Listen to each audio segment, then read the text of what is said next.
Tēnā koe, ko Whiti Hereaka au, ko kaitohi me kaya ko o tuhituhi ahau.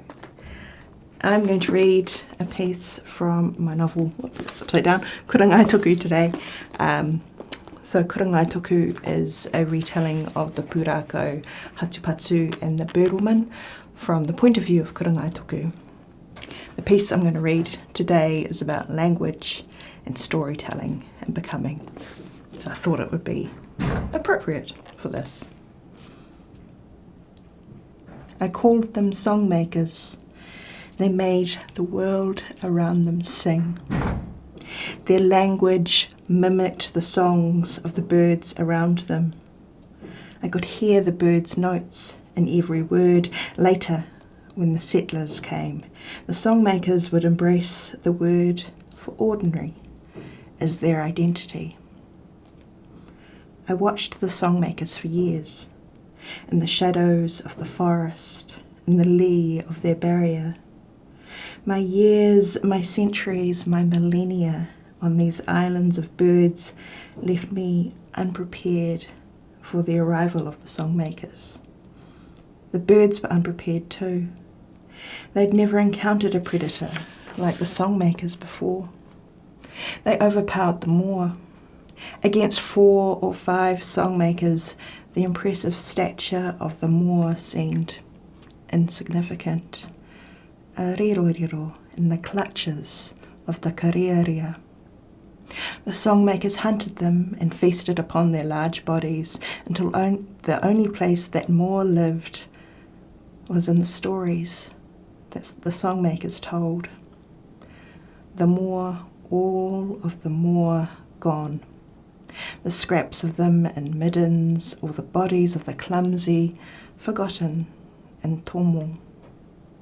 The moor was kin to me now, a bird of legend, a bird of the imagination. The songmakers enthralled me. Their language was unintelligible to me for at least a season, but I was determined to learn their language because it is an act of love to learn a language, an act of becoming.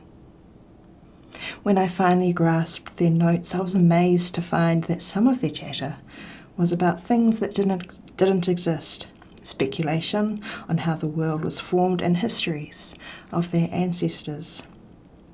They took pleasure in both the telling and in the listening of them.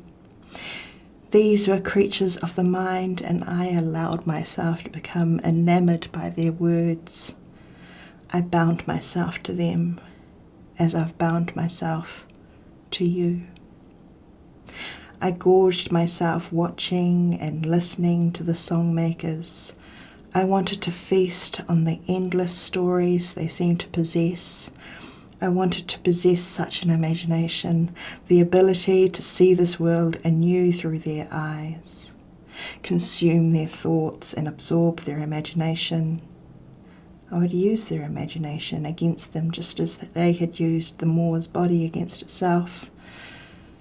I would invade their thoughts just as I had done with the flock, become part of their minds, part of their homes. But the song makers resisted me. I'd not encountered minds that were closed to me before. I could slip into the dreams of the birds easily. They had called me to them, evolved with me in their niche, but the song makers had barriers I could not scale. I had learnt from the tōtara seed. I would find a crack.